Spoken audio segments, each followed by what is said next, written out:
Assalamualaikum warahmatullahi wabarakatuh.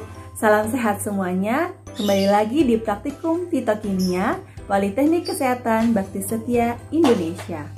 Ya, pada kesempatan kali ini kita akan melakukan ekstraksi menggunakan metode sokletasi. Ya, apa sih itu sokletasi? Sokletasi merupakan metode penyaringan berulang, ya, menggunakan pelarut yang relatif konstan dalam kondisi tertutup, ya, dengan bantuan pemanasan dan pendingin balik, sehingga memungkinkan terjadi sirkulasi pelarut dari wadah penampung kemudian ke wadah serbuk simplicia dan kembali ke wadah penampung membawa zat aktif. Pada metode ini, pelarut yang digunakan selalu dalam kondisi rendah zat aktif, sehingga perbedaan konsentrasi antara zat aktif di pelarut dengan zat aktif yang ada di serbuk simplicia itu akan selalu terjadi, sehingga proses ekstraksi akan selalu berlangsung hingga zat aktif dalam serbuk habis. Alat yang digunakan untuk metode ini yaitu adalah alat soklet, di mana terdiri atas beberapa bagian, di mana bagian yang pertama ada hot plate, yaitu untuk memberikan sumber panas, ya. Kemudian ada water bath untuk menyalurkan panas, ya, melalui media air. Kemudian ada labu alas bulat, ini adalah tempat ekstrak dan pelarut. Kemudian ada pipa F untuk menyalurkan uap yang menguap, ya, uap pelarut yang menguap dari labu alas bulat tadi menuju kondensor, ya. Kemudian kondensor ini adalah pendingin balik untuk mempercepat terjadinya proses pengembunan, ya, dari pelarut dari uap menuju bentuk cairnya, ya. Kemudian nanti setelah berubah jadi cair akan berupa tetes-tetes pelarut dan nanti akan masuk ke bagian timbel, ya. Timbel adalah bagian selongsong, ya, yang digunakan untuk sebagai wadah simplicia, serbuk simplicia atau sampel. Kemudian ada sifon. Nah, sifon ini digunakan untuk perhitungan sirkulasi pada metode ini. Ya, paling tidak ada 4 tahap, ya, proses ekstraksi dengan metode ini, ya. Yang pertama adalah proses penguapan cairan penyari dari labu, ya, menuju kondensor. Nah, pada kondensor akan terjadi proses pengembunan, ya, pengembunan atau perubahan, ya, bentuk pelarut dari uap menuju cair, ya. Kemudian terjadi proses perendaman serbuk simplicia oleh cairan penyaring, ya, sudah berubah menjadi fase cair tadi, ya. Berarti kalau ada perendaman di sini berarti ini adalah proses maserasi, ya. Kemudian akan terjadi kembalinya pelarut, ya, melalui sifon, ya, terjadi proses yang namanya sirkulasi. Ya, kita sekarang masuk pada cara kerja ekstraksi dengan metode sokletasi. Tahapan yang pertama yang kita lakukan adalah menghaluskan serbuk simplicia. Nah, gunanya buat apa? Untuk meningkatkan efektivitas dalam proses ekstraksi. Ya, kita tahu bahwa semakin luas permukaan serbuk simplicia, maka akan semakin meningkat proses difusi zat aktif, ya, proses ekstraksinya, ya. Kemudian kita masukkan serbuk tersebut dalam suatu kantong, ya, kantong yang berasal dari kertas saring yang kita jahit, ya. Kemudian kita masukkan serbuk itu, ya, sesuai dengan kapasitas dari alat soklet, ya. Kemudian kita tutup, ya, kantong tersebut dengan cara dijahit. Gunanya buat apa? Gunanya untuk menghindari terjadinya sumbatan, ya, kemungkinan terjadi tersumbat dari pipa kalau serbuk itu keluar dari kantong tersebut, gitu, ya. Nah, kemudian kita juga rangkai alat, ya. Kita perlu rangkai alat di mana labu alas buat itu berada di bawah dari timbel, ya. Di mana labu ini kita beri batu didih. Gunanya untuk apa? Untuk meratakan pemanasan cairan penyari atau pelarut yang akan kita gunakan nanti, ya. Kemudian kita pasang timbel di atas, labu alas bulat di bawah. Nah, kemudian kita masukkan tadi, ya, kantong yang berisi serbuk simplicia di dalam timbel, di mana posisinya sebisa mungkin itu di bawah dari sifon, puncak sifon, ya. Kenapa? Agar nanti serbuknya bisa terendam pelarut.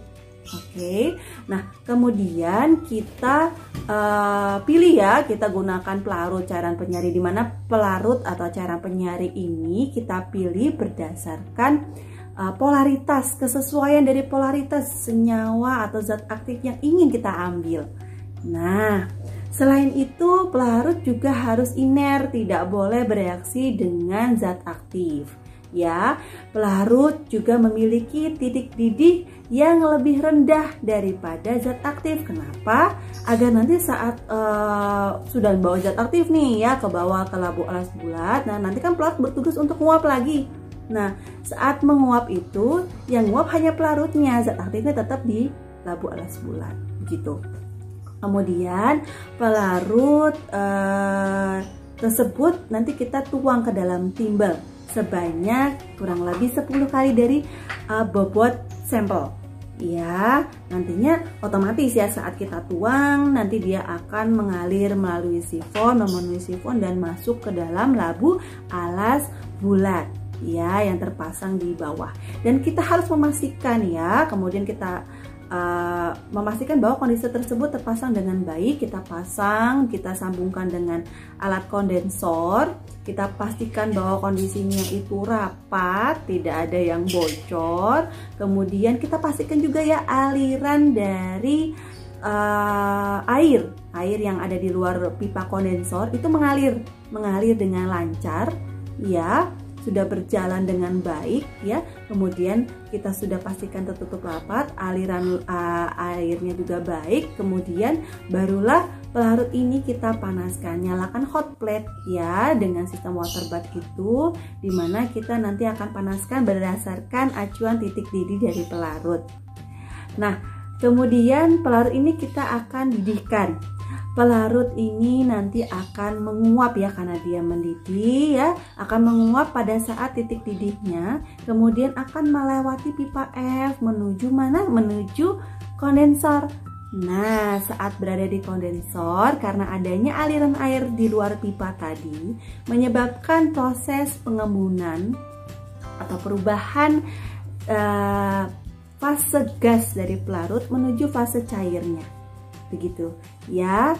Nah, kemudian barulah nanti akan terjadi tetes-tetes pelarut ya. Tetes pelarut ini nanti akan menetes ke bagian timbel, kemudian membasahi dari serbuk simplisia.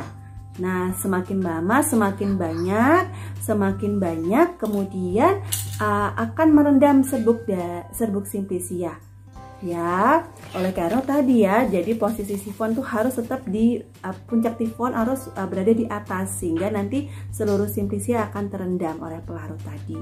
Nah, saat proses perendaman ini terjadi prosesnya tadi ya, maserasi, pengambilan zat aktif dari dalam serbuk simplisia ke pelarut ya. Kemudian pelarut tadi akan membawa zat aktif menuju sifon ya. Kalau sifon sudah penuh, dia akan mengalir ke bawah ke bagian labu alas bulat, dan ini disebut dengan satu sirkulasi ya. Semakin banyak sirkulasi, kita asumsikan akan semakin banyak zat aktif yang dapat kita ambil, begitu. Nah, kapan sih proses ekstraksi dengan metode sokletasi ini kita hentikan? Ya, sampai zat aktifnya habis. Ya, kita memang ingin mengambil semua zat aktif yang ada di serbuk simplisia. Ya, tandanya apa sih? Tandanya karena kita asumsikan adalah yang tadi saat senyawa di labu alas bulat ya, di labu alas bulat itu ada pelarut berisi zat aktif, dipanaskan pada titik didih pelarut, yang menguap hanya pelarutnya. Kemudian pelarut, otomatis kan pelarut ini nanti kalau nggak ada zat aktif lagi, dia saat merendam di serbuk simplisia, tidak ada zat aktif yang keluar lagi dari simplisia, otomatis pelarutnya akan berwarna bening. Jadi tandanya adalah pelarut pada timbel ya itu sudah bening, berarti proses bisa dihentikan. Oke. Kemudian ekstrak cair di labu alas bulat tadi bisa kita gunakan ya untuk keperluan analisis, atau kita mau simpan dengan cara kita uapkan hingga menjadi ekstrak kental. Ya, metode sokletasi ini memiliki beberapa keuntungan. Di antaranya yang pertama, pelarut yang digunakan itu jauh lebih hemat. Ya, kemudian sampel yang dibutuhkan juga sedikit. Ya, kemudian waktu untuk proses ekstraksi juga relatif lebih singkat dibandingkan perkolasi ataupun maserasi. Akan tetapi metode ini juga memiliki kelemahan, ya. Yang pertama diantaranya adalah tidak cocok untuk senyawa yang tidak tahan panas. Kemudian juga pelarut yang digunakan itu harus memiliki titik didih yang lebih rendah dibandingkan zat aktif, titik didih zat aktif. Itu yang bisa kita sampaikan pada kesempatan kali ini. Silakan melanjutkan materi-materi selanjutnya. Semangat untuk belajar semuanya. Semoga apa yang saya sampaikan bermanfaat. Wassalamualaikum warahmatullahi wabarakatuh. Bye.